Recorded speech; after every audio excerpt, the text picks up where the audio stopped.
Bienvenidos y bienvenidas a este ciclo 2021 de talleres preventivos de OSUTI Obra Social.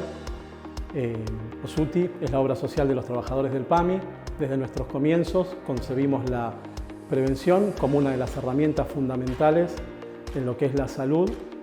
con lo cual durante toda nuestra trayectoria hemos realizado diversos talleres de manera presencial en los que hemos abordado los temas de mayor importancia e incidencia en la salud de los argentinos. Hoy nos toca vivir un momento complejo, por eso el uso de estas herramientas digitales para poder seguir acercándole prevención a todos nuestros beneficiarios. Hoy por hoy el contexto nos indica, nos enseña que justamente ante la aparición, en este caso, de nuevas enfermedades, la única herramienta que tenemos a mano para resolver en principio es la prevención. Hoy todavía, para lo que es la pandemia de COVID-19, no hay un tratamiento efectivo y puntual para con la enfermedad. Las vacunas están demostrando efectividad, pero también están en fases de desarrollo. Y la herramienta más importante que tenemos para protegernos de esta pandemia que azota al mundo, justamente es la prevención. El distanciamiento social, el uso de barbijo, cubre nariz y boca, y el lavado frecuente de manos. Justamente prevenir para no enfermar. En esta ocasión, como charla de inicio de este nuevo ciclo, hemos elegido el tema COVID-19, el cual será desarrollado por un destacado profesional de la salud argentina, infectólogo y miembro del cuerpo de comité de asesores del Poder Ejecutivo Nacional en este tema, el doctor Tomás Orduna. Los invitamos a verlo. Hola, ¿qué tal? ¿Cómo les va? Yo soy el doctor Tomás Agustín Orduna, médico infectólogo tropicalista, jefe del Servicio de Medicina Tropical y Medicina del Viajero del Hospital Muniz, y me toca en esta particular época ser miembro del grupo asesor del Ministerio de Salud de la Nación y de la Presidencia, del grupo de la Gobernación de la Provincia de Buenos Aires y del Comité de Expertos de la Ciudad de Buenos Aires, en el tema puntualmente relacionado con la pandemia. Pandemia de la enfermedad conocida como COVID-19, que lo que tenemos claro es que está condicionando de una manera muy poderosa a la humanidad, y esto lo venimos hablando en diferentes foros, puesto que cuando uno se fija qué es lo que ha pasado en solamente poco más de 15 meses de transcurrida sobre el planeta Tierra, el conocimiento y la dispersión de esta nueva enfermedad originaria de allá de China, de aquel lugar que aprendimos todos a mirar en un mapa donde quedaba Wuhan, esa ciudad que nos sorprendió a principios de enero del año 2020, con que había algo nuevo que había comenzado a preocupar, pero que lo veíamos muy lejano y que hoy, como mencionaba, condice de alguna manera con lo que puede ser la pandemia más poderosa que asoló a la humanidad. En algunas discusiones con colegas, uno ha dicho, ¿será la realmente más importante de las pandemias? Algunos me dicen que uno puede exagerar con respecto a esto, porque rápidamente viene a la imaginación lo que todos hemos conocido en lecturas, en películas, que tiene que ver con la peste europea, aquella peste que asoló al continente europeo, proveniente también desde el lejano oriente, proveniente probablemente desde China, pero que llegó de otra manera, producto de otro tipo de germen, en ese caso una bacteria que estaba asociada con las picaduras de las pulgas de las ratas y que se transmitió a lo largo y ancho de Europa, matando aproximadamente entre un tercio o la mitad del total de la población europea. Entonces, ante aquello que ha quedado plasmado en libros, que ha quedado plasmado en cuadros y que hemos visto históricamente como un gran ejemplo de lo que implica la palabra peste, justamente de una enfermedad llamada peste, pero a su vez la palabra peste como sinónimo de plaga, cuando uno lo compara dice, bueno, ¿y esta entonces por qué sería la peor? Y sería la peor porque esta no acomete a un continente. Básicamente, el planeta entero está condicionado hoy de norte a sur, de este a oeste, desde Alaska hasta Tierra del Fuego, desde el continente americano dando la vuelta al globo hasta el sudeste asiático. El mundo entero está condicionado como nunca lo ha estado en esa magnitud global absolutamente en el que 7.700 millones de habitantes que estamos hoy sobre el planeta, estamos con una dificultad como nunca vista, como nunca vivida, de poder tener interacción con los demás. Esto es, poder compartir espacios con total tranquilidad y libertad, con la familia, con los amigos, con los lugares de trabajo, con los afectos, sin poder de alguna manera siquiera movernos de los lugares en los cuales habitamos. Y cuando lo hemos podido hacer en algunos momentos a lo largo de estos 15 meses, rápidamente vimos cómo todo volvió a cerrarse, cómo aparecieron nuevamente restricciones y tuvimos que regresar al lugar donde básicamente el barrio, la ciudad en la que vivimos, es nuestro espacio de movimiento hoy día y que no vemos por delante claramente cuando esto pueda de alguna forma cambiar y volver a esa suerte de lo que ya hoy no sabemos qué será como normalidad, tomando en cuenta diciembre del año 2019 o lo que pueda ser en el futuro el momento en que digamos la pandemia ha terminado, podemos volver a eso, insisto, que podrá llamarse nueva normalidad.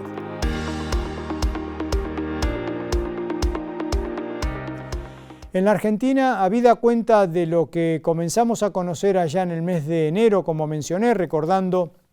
que la comunicación oficial de una nueva enfermedad que estaba generando neumonía en aquella ciudad del interior de China que tuvimos que conocer con los mapas, fue dado como comunicación del gobierno chino el 31 de diciembre del 2019, de ahí que la enfermedad se llame COVID-19 por el año en cual fue comunicado, pero el último día, mientras estábamos preparando el momento en nuestro país del cambio de año, supimos algunos a través de los mecanismos de alertas epidemiológicos que algo estaba ocurriendo en China y como tantas veces ocurre algo en algún lugar del mundo que después queda focalizado a una pequeña región con un pequeño número de personas que se enferman, lo vimos con cierta, tranquilidad, por decirlo de alguna manera, pero durante enero la cosa se fue poniendo mucho más difícil, viendo cómo aumentaban los casos y cómo el 23 de enero del 2020 en China, en esa ciudad de Wuhan de 19 millones de habitantes, capital de una provincia con 50 millones de habitantes, un poco más que nuestro propio país, llegó a la conclusión que debería cerrarse en una cuarentena, que fue la cuarentena probablemente más férrea que hemos conocido en el mundo en la era moderna, que duró 77 días, que fueron, como se dice, una cuarentena draconiana por la manera absoluta en que fue prohibido el movimiento de personas. Pero gracias a esa respuesta tan rápida que tuvo China, se logró frenar lo que hubiera sido una dispersión inusitada hacia todo el mundo,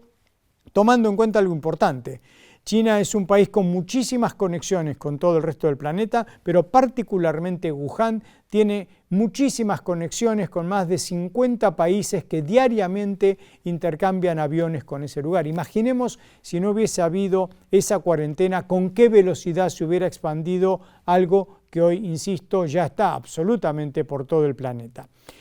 En el mes de febrero en la Argentina, y viendo lo que venía pasando después que la OMS había declarado a la enfermedad COVID como una amenaza internacional en términos de salud pública, en el mes de febrero, insisto, en nuestro país se comenzaron a armar los diferentes grupos de expertos en los diferentes ministerios de salud y secretarías, incluso de ciudades pequeñas, empezar a pensar ¿qué hacer cuando pudieran llegar casos? ¿Y por qué? Porque rápidamente en el mes de enero se había visto cómo habían empezado a dispersarse por algunos lugares, como casos en Japón, casos en Tailandia, y ya para fines de febrero los primeros casos en el norte de Italia. Por lo tanto, lo que empezamos al comienzo vigilando fuertemente, que eran los que regresaban de sudeste asiático, que regresaban de China a nuestro país, habida cuenta que era el pleno periodo estival del 2020, comenzamos a tener que mirar a Europa, con el que tenemos muchísimos más contactos y justamente para el 3 de marzo el primer caso diagnosticado en nuestro territorio proveniente de Italia. Así que hubo que rápidamente tomar una serie de medidas que el 12 de marzo se vieron plasmadas en aquello que fue el primer momento del distanciamiento social, como uno se acuerda, ese día las preguntas eran: ¿podemos seguir compartiendo mate? No, no podemos seguir compartiendo mate. Algo tan argentino y tan de la región del Cono Sur, que es poder compartir con amigos, con familia, un mate. Eso fue de alguna manera un símbolo muy poderoso de cómo comenzábamos a tener que sostener distancias con los otros. Eso fue un 12 de marzo, 8 días después, habida cuenta de lo que habíamos comenzado a ver y veíamos cómo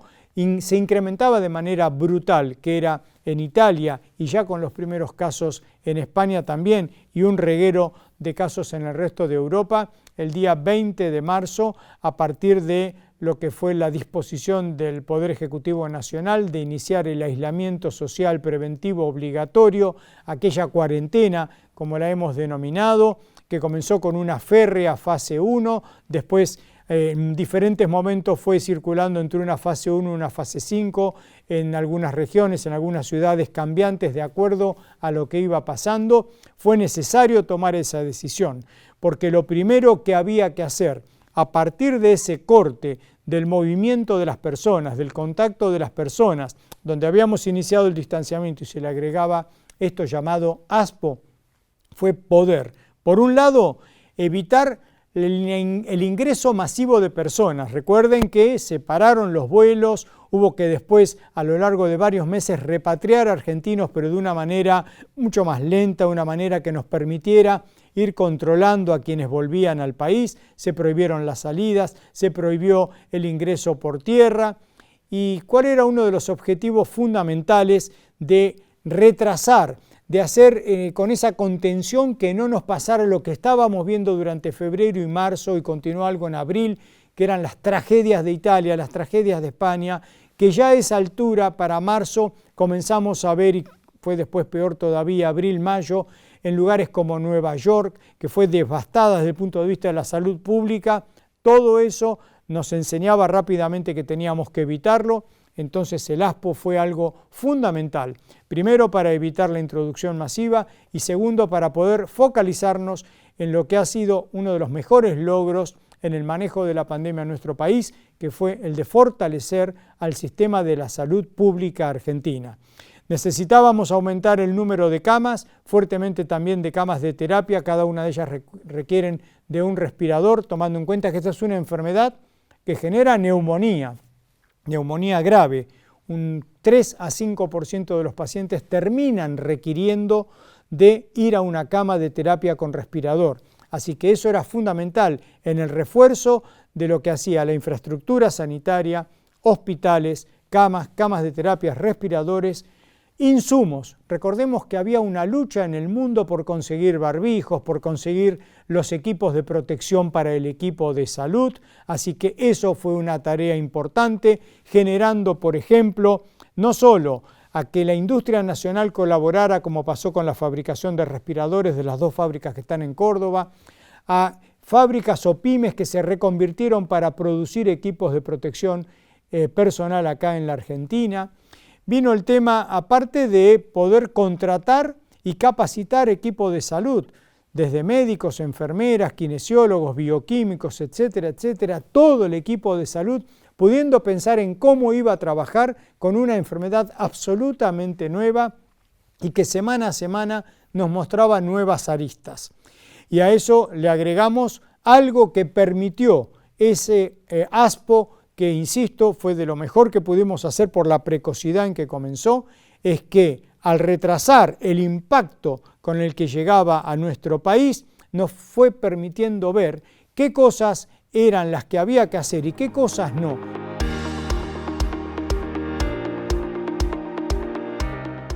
A esta altura podemos decir que hemos transitado la pandemia de una manera bastante racional, a pesar que después los números son muy duros, los números de pensar que estamos en este otoño con más de 3 millones de casos, con más de 68.000 tragedias, que son todos aquellos que han fallecido, con 5.500 camas de terapia ocupadas por pacientes con COVID. En esto donde hoy es nuestra segunda ola, la primera la que mencioné, después tuvimos un rebrote. El rebrote nos enseñó mucho. Cuando nos relajamos, cuando la sociedad, cuando las condiciones climatológicas, cuando se juntan 3 fines de semana largos como fueron los que tuvimos en el mes de diciembre. Entonces transitamos una última parte del año 2020 y un inicio del 2021 con un rebrote que asustó y que por suerte para el 15 de enero aproximadamente fue bajando y descendiendo los números en lo que fue lo mejor desde el punto de vista de alguna manera de una meseta con números bajos para fines de febrero, pero lamentablemente después volvimos a donde hoy estamos, que es en una segunda ola que tiene diferentes explicaciones. Probablemente la primera es, por un lado, cierto relajamiento individual y comunitario del uso de las medidas de distanciamiento social. Por otro lado, la gran, de alguna forma, cantidad de personas circulando y con capacidad de interactuar unas con otras, por la producción, por el comercio, porque se liberaron ciertas posibilidades del encuentro con otros, como se han venido dando, insisto, desde el mes de febrero, que fueron el poder tener bares hasta la medianoche o 2 de la madrugada, dependiendo de los lugares. Se abrieron museos, se abrieron muchas actividades que permitieron el contacto interhumano, disminuyeron las medidas de disposición y en muchos lugares probablemente la presencialidad, no por lo que ocurre dentro de las aulas. En eso hay que ser muy claro, las aulas con burbujas, las aulas con protocolos que se hacen dentro de colegios y escuelas, no es, a mi entender, fuertemente aparte, el lugar problemático. Es todo lo que moviliza la presencialidad por la cantidad de personas que se tienen que desplazar 2 veces al día, por ejemplo, en escuela primaria, llevar a los niños, ir a buscar a los niños, una parte tiene que usar transporte público, el encuentro de personas alrededor de las puertas de los colegios y escuelas, la mayor posibilidad que los adolescentes de secundaria y los niños de primaria tomen contacto, relajen medidas de evitación de la contagiosidad a partir de que, por ejemplo, pueda haber algún asintomático. Todo eso sumado llevó a que estemos transitando una segunda ola muy preocupante.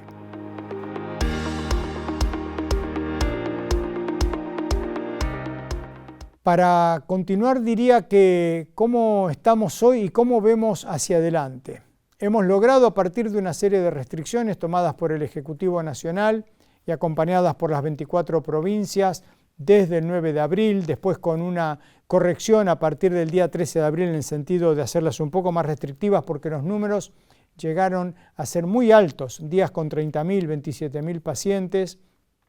permitieron en definitiva generar una alerta anterior a lo que era esperar al fin de las restricciones iniciales del 30 de abril. Lamentablemente hubo que acelerarse para poder poner un coto a eso. ¿Lo logramos? Sí. ¿Qué es lo que ocurra de ahora en adelante, de esta mitad del otoño hacia adelante, sabiendo que el otoño profundo, sabiendo que el invierno tienen condiciones climatológicas que favorecen, como siempre pasa con los patógenos respiratorios, la transmisión interurbana, porque estamos adentro, porque afuera hace mucho frío, en muchos lugares nieva, o hay neviscas, o hay vientos helados, o en el área del AMBA, por ejemplo, donde estamos hoy, no hace tanto frío, pero con 2 o 3 grados las personas no pueden estar al aire libre fácilmente. Abrir las ventanas para que circule aire en las habitaciones es muy difícil, por aquello que hace al frío, ¿verdad?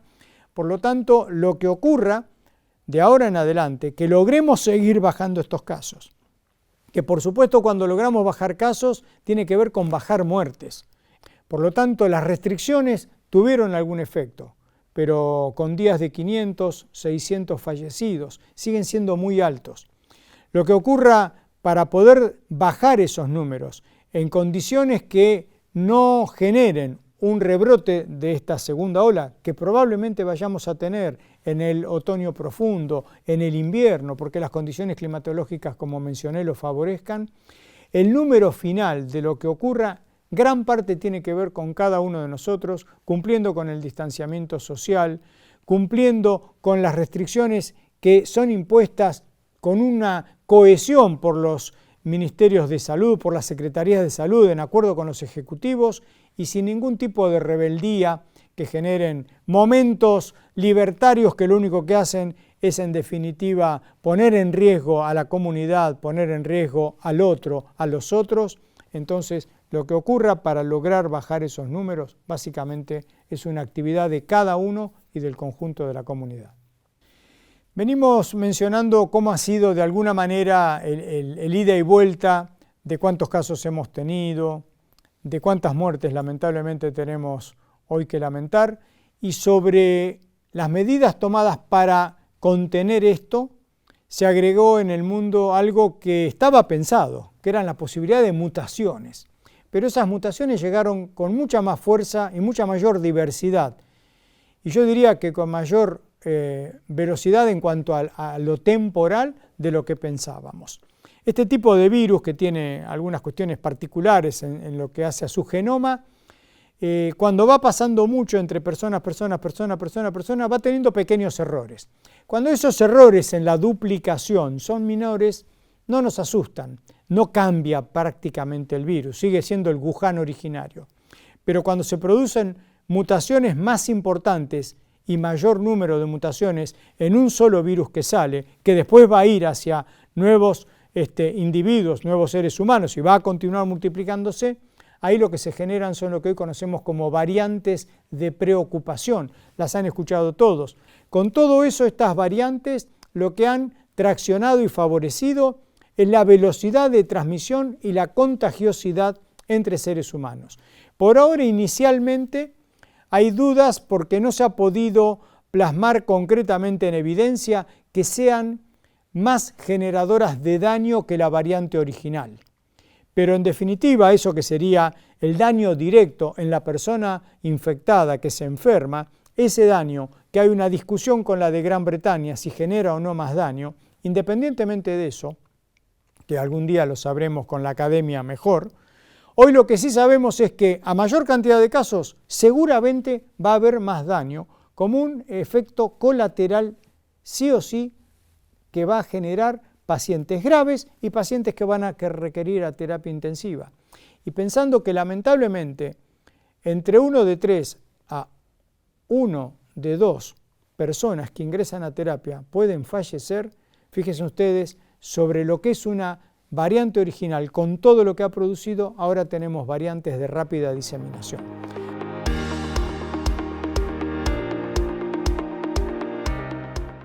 Ustedes deben estar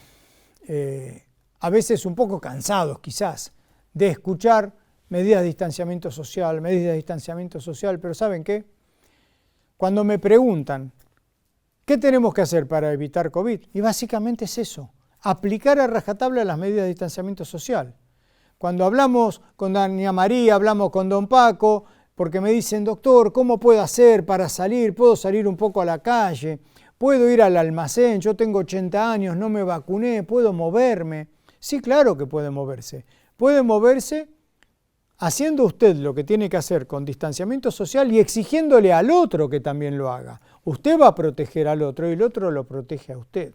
La higiene periódica de manos, en general el alcohol en gel es el que podemos llevar en un bolsillo, en la cartera, y ese nos permite rápidamente decontaminarnos si tocamos superficies. Si estamos adentro de alguna habitación, insisto, de algún lugar, de una casa, de una oficina, de algún despacho, etc., mantener la ventilación cruzada, una puerta, una ventana abierta donde haya movimiento, porque hoy sabemos que más allá de la transmisión directa por esas gotitas relacionadas con la saliva, que están en la tos, en el estornudo, en el hablar, en el gritar, en el cantar, y que son las que impactan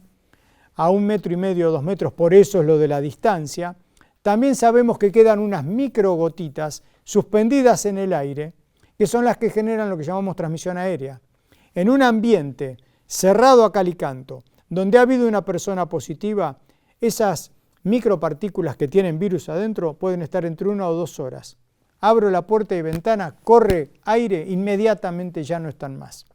Pero en esa hora o 2 horas puede ingresar una persona a ese lugar e infectarse por vía aérea. Entonces, para cuando preguntan qué tenemos que hacer, prevención primaria es aplicar esto. Y vuelvo al concepto que mencioné en un momento. El quédate en casa hoy ante la situación epidemiológica que tenemos es fundamental y siempre generando responsabilidad de uno para el otro y del otro para uno. Y siguiendo con el tema de prevención, las preguntas suelen ser, digamos, un cotidiano. Muchos de ustedes se estarán preguntando, bueno, ¿y qué hacemos con con esa prevención primaria que usted menciona, está bien, estamos de acuerdo. Las tratamos de cumplir y lo hacemos a rajatabla, pero ¿qué pasa con las vacunas? Que es el otro mecanismo preventivo, claro, por supuesto. Vacunas que, por suerte, la humanidad ha desarrollado de una manera rapidísima. No podíamos pensar hace solo 15 meses que para marzo, abril de este año estuviéramos aplicando en el mundo 11 modelos de vacunas diferentes, con una alta eficacia, que han podido desarrollarse, insisto, en tiempo récord, con cientos de proyectos vacunales, prácticamente por ahora 200 como mínimo, y otros tanto que vienen en carpeta de nuevas vacunas. Cuando yo me infecto vacunado, aunque no tenga un cuadro de importancia, sí puedo contagiar a otros. Por lo tanto, los días que tengo que mantenerme confinado es igual que si no hubiera estado vacunado. La diferencia es que no voy a ir camino a un cuadro grave o a una terapia intensiva. Así que tenemos que alentar fuertemente a que todos aquellos que por edad o por factores de riesgo hoy pueden vacunarse, que se anoten, que llamen a los diferentes medios de comunicación en los cuales queda registrado para poder después recibir el llamado para ir a vacunarse y se vacunen con absoluta confianza. Vacunarse es una prevención que todos esperamos que rápidamente lo hemos conseguido y que tenemos que alentar y de alguna manera combatir aquellos miedos y combatir fuertemente a aquellos que denominamos antivacunas, porque si hay en la proyección a futuro algo que va a ayudar a que podamos volver a la normalidad, fuertemente se llaman vacunas.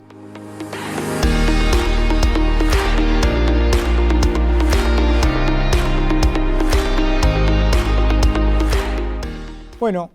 para finalizar, muchas gracias por ustedes que están escuchando esta reseña y esta suerte de consejería, si vale, relacionada con COVID, qué tenemos que hacer, cómo podemos poner nuestro grano de arena para de alguna manera ayudar a que esto frene, a que esto tarde o temprano sea un problema menor en la salud de la humanidad, en la salud de nuestra gente también. Agradezco a Osuti por la posibilidad de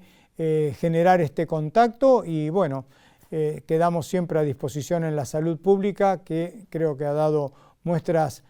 acabadas, que es fundamental que siempre sea la mejor que podamos desde el Estado nacional, provincial, municipal, porque ahí se basa la respuesta ante estas situaciones epidémico-pandémicas.